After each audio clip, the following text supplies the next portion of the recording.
आलोक जी, ये उम्मीद किसी को नहीं थी। देखें, बाकी ये थोड़ा सा सरप्राइजिंग था जब चंपत राय जी ने ऐसी राय रखी राहुल गांधी जी की यात्रा को लेकर के।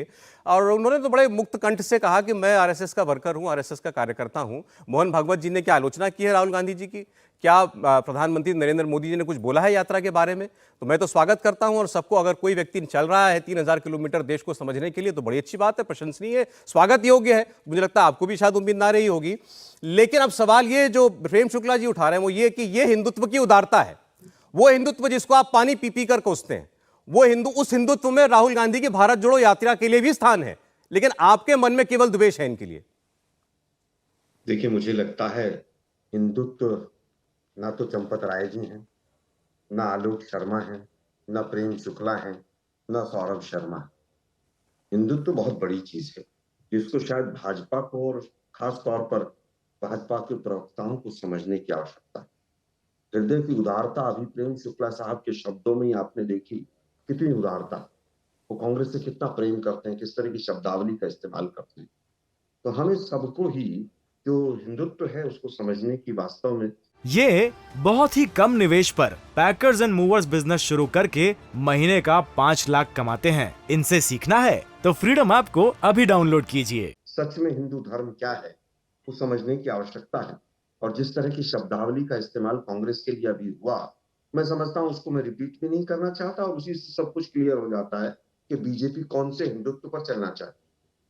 जहां तक चंपत राय जी ने कहा, हमने ना तो उनसे कहा कि आप ऐसा कहिए, ठीक बात है। उनको जो ठीक लगा उन्होंने कहा। स्वाभाविक है कि जिसको जो ठीक लग रहा है वो कह रहा है। कांग्रेस ने जो कहा, कांग्रेस को ठीक लगा, कांग्रेस ने कहा। जिन लोगों ने कहा कि हिंदू आतंकवाद है, वो आज इनके यहाँ मंत्री। और प्रभु राम के ऊपर जो एक एफिडेविट राम सेतु के ऊपर दिया गया, कांग्रेस को तमाम मीडिया के चैनल्स ने भी और बीजेपी ने भी पानी पी पी कर कोसा। उसके बाद वही एफिडेविट, उसी तरह की स्टेटमेंट पार्लियामेंट में इस सरकार ने भी दी। मां सीता के बारे में महेश शर्मा ने 2016 में क्या स्टेटमेंट दिया वो भी पूरे देश ने देखा। लेकिन इनके लिए हिंदुत्व, हिंदू धर्म और तमाम ये जो चीजें हैं, ये केवल वोट की खेती है। फारूक अब्दुल्ला साहब बहुत खराब हैं, उनके पिताजी और भी खराब थे। 50 साल तक गालियां दी इन्होंने इस पूरे परिवार को। अटल बिहारी वाजपेयी जी पहली बार देश के प्रधानमंत्री बने और दोनों बाप बेटे उनकी कैबिनेट में मंत्री थे।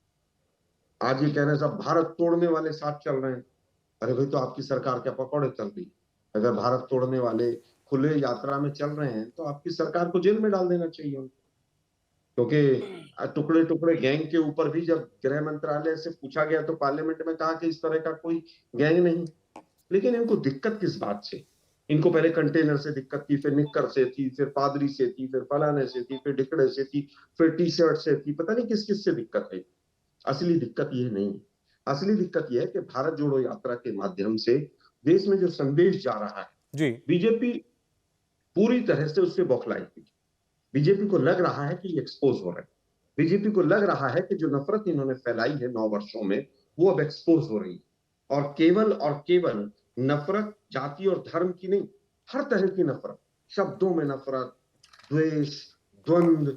अभी प्रेम भाई मेरे बड़े अच्छे भाई, लेकिन किस तरह की भाषा का इस्तेमाल करते हैं। ठीक है। हमारी माँ तो माँ है और दूसरे की माँ जो है वो 50 करोड़ की गर्लफ्रेंड है। हमारी माँ तो माँ है और दूसरे की माँ जो है वो कांग्रेस की विधवा है। ये शब्दावली देश के प्रधानमंत्री ने इस पूरे देश को परोस दी कि आप भी सब ऐसा ही बोलिए। ये बहुत ही कम निवेश पर पैकर्स एंड मूवर्स बिजनेस शुरू करके महीने का 5 लाख कमाते हैं। इनसे सीखना है तो फ्रीडम ऐप को अभी डाउनलोड कीजिए। और यही कारण है कि पूरा देश आज द्वंद्व में, द्वेष में और जिस तरह से युद्ध में पूरी तरह से आपस के वाक युद्ध कहूंगा मैं उसको, उलझा हुआ। आप कहीं चाय की दुकान पे भी चले जाइए, वहां भी शांति नहीं छोड़ी। वहां भी हिंदू मुसलमान का डिस्कशन होगा, वहां भी मोदी जी ने तो पता नहीं कौन से झंडे गाड़ दिए। और यही कारण है कि आज दिल्ली में दरिंदगी होती है और जनता आवाज नहीं उठाती है, क्योंकि जनता को दूसरी चीजों में उलझा दिया गया है। आज चाइना घुस के बैठता है, नहीं, इससे इससे लेकिन कहने से आपका तात्पर्य नहीं समझा मैं। मतलब इन्होंने जनता को क्या समझा दिया है? अभी आपने कहा जनता बात कर रही है, वो हिंदू जनता मुसलमान की को बात करती गुमराह। है। फिर आपने कहा मोदी जी ने सौरभ, पता नहीं कौन से झंडे गाड़ दिए। मतलब जनता ये सोच रही है कि मोदी जी ने बहुत बड़ा कारनामा कर दिया है कोई, ये मैसेज देखिए देने में मुझे कामयाब हो गई है। नहीं, कामयाब नहीं हुए। इनके भाट और चारण जो शाम को ढपली बजा के कहते हैं ना कि सब पता नहीं क्या हो गया, 80 करोड़ लोगों को खाना दे दिया हमने, और मतलब ये फ्री फंड का खाना दे दिया, ये चीजें बैठा दी गई। जब देश के प्रधानमंत्री कहें कि बुजुर्ग माता तुमने मेरा नमक खाया है, तो सोचिए देश चलिए कहाँ ठीक जा है। इंडिया टीवी हर वक्त हर जगह डाउनलोड करने के लिए सर्च करें India TV news Google play store या ऐप स्टोर पर।